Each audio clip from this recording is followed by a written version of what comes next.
Hi everyone, welcome back, and hello to those of you who may be new.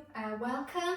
This is a channel where we like to share things that are good, that are working well for us, beauty, lifestyle, fashion, that kind of thing. So a couple of videos ago I showed you our visit to bygone times, and we talked about vintage, and so I just wanted to show you a couple pieces in a bit more detail that we bought, and I'm standing in front of one here.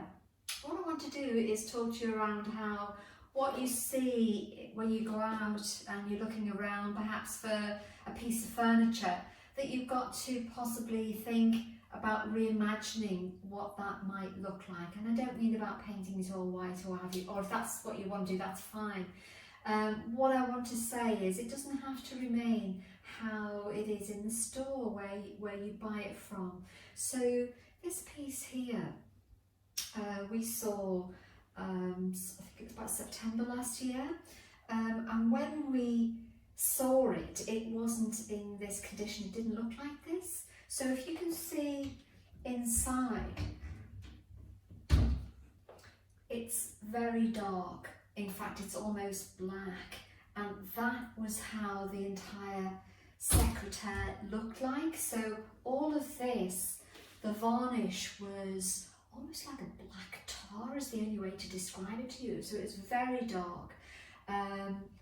But as soon as we saw it, we absolutely fell in love with it.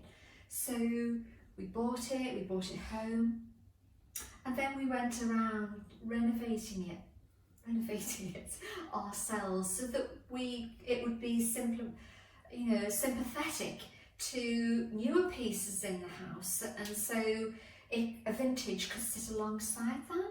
So we didn't want to destroy the integrity of the piece, that was for sure. And when we got it home, on the back of the cabinet here was a sign called Russells of Broadway, I think it was 1957. So we did some research, and the designer was a chap called Gordon Russell, prolific designer, very much influenced, I understand, by the arts and crafts movement.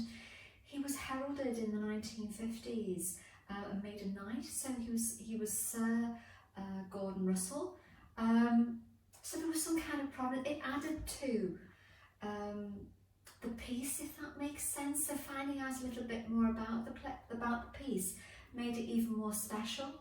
So we went through quite a lot of varnish remover. So we tried to do it delicately, step by step, slowly, to try and bring back the natural oak. So it's an oak piece, but we wanted to try and make it modern as well. So when we had completely taken it back, so we got this colour, we left inside this glazed cabinet dark for a number of reasons.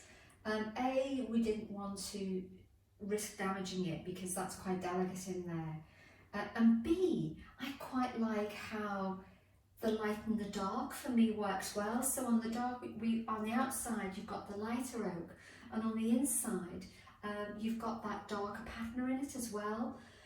So we just put a very matte varnish on the top of it so it protects the wood going forward.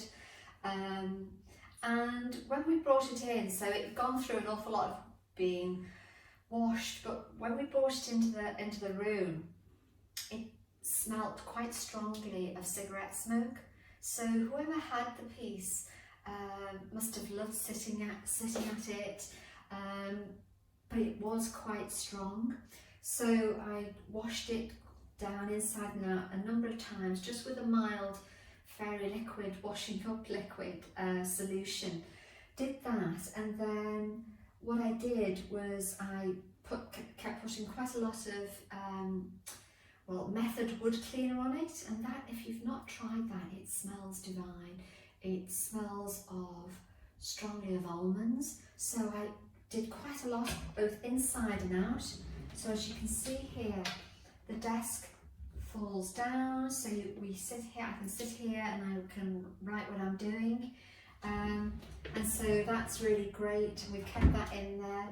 And inside the drawers, what I did was I put some scented drawer liners, and that was really, that's taken all of the smell away, so there's no smoking smell with it now. So I think my point to you is, if you are don't be put off by little things like that, because they can easily be remedied. They can easily change that, so it doesn't smell of smoke anymore. Even though that, for me, I just thought that somebody loved that. Somebody sat there, you know, and loved that for many years. So we wanted to make it a little bit more contemporary, so we didn't want books. So I put around in here some pieces that we had in the house, repositioned things that we used to have on the fireplace, pop them in here just to make a bit of a feature. So yeah, that's the first piece I just wanted to show you. You can see the things in here. We used to have this sculpture somewhere else, and some other bits and bobs, some books. This is actually a tassel that I had left over from upstairs, and I just popped it there, so it just looks quite nice because of the colouring seemed to match quite a bit of it. So yeah, we absolutely adore it. So that's piece number one, and I'll show you the next piece next. Hi again, everybody. So the other thing I just wanted to say to you that I forgot to mention when I was just showing you the secretaire, you'll have seen the gadgets video I showed you those LED strips, and we popped that behind the sculpture that's on the top there, because what we wanted to do was highlight it and make it a little bit more of a feature. So when you see that video, you can see a little bit more about that. We'll show you that in the darkness as well.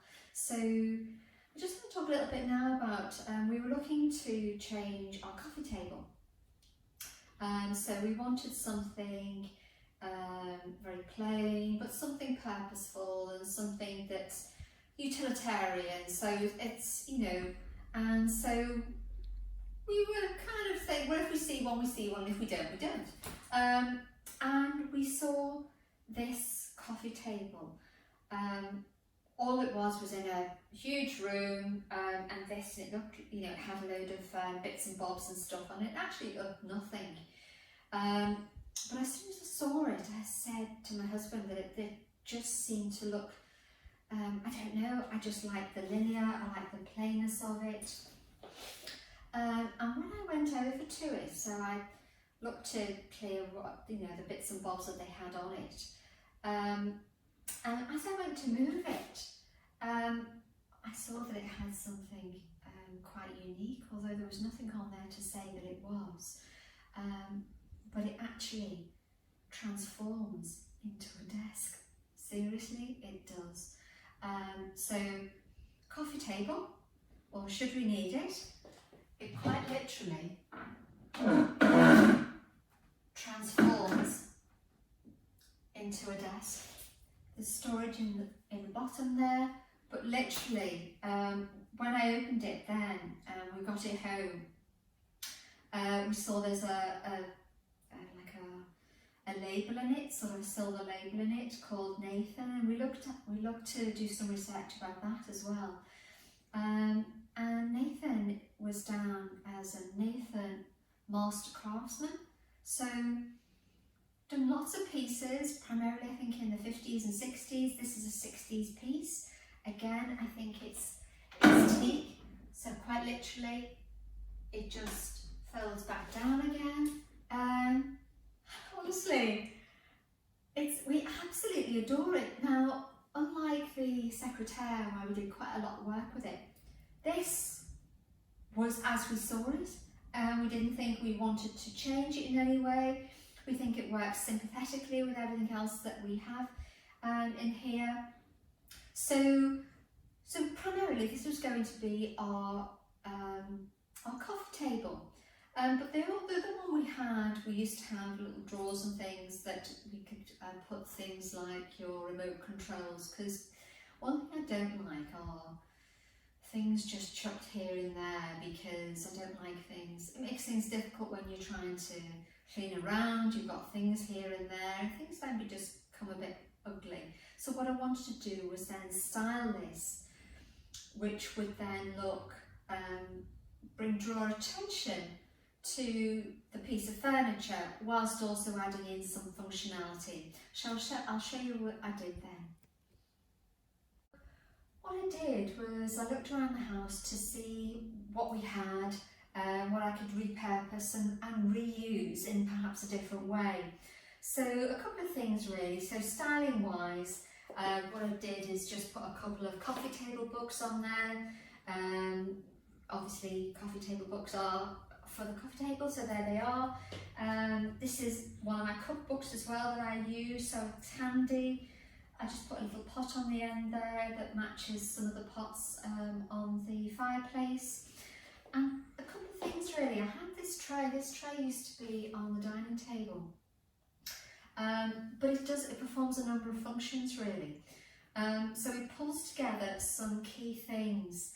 I just mentioned to you that I didn't want to have remote controls and things hanging around, so I used this box that we had. And literally the box, she says there we go, the box houses all of the remote controls. So we know where they are, they just go in there, and they're neat and tidy, but easy accessible. Here as well, you'll notice we don't have out placemats, and so really, so in here, this is a little box, and it just houses the square square placemats we have for drinks, so drinks mats again. So once we just need those out, literally you can just pop one out on the table, and then when they're done, you pop them away. So really functionality in terms of, but then they're away and they're not cluttering everywhere up, but handy when you A, need to put the telly on, or B, you're having a coffee and you don't want to mark your table. You've got something there handy. And the other couple of things we just popped on there as well was, I like these reed diffusers. They're just natural, there's nothing pleasant, so they're just a nice natural thing.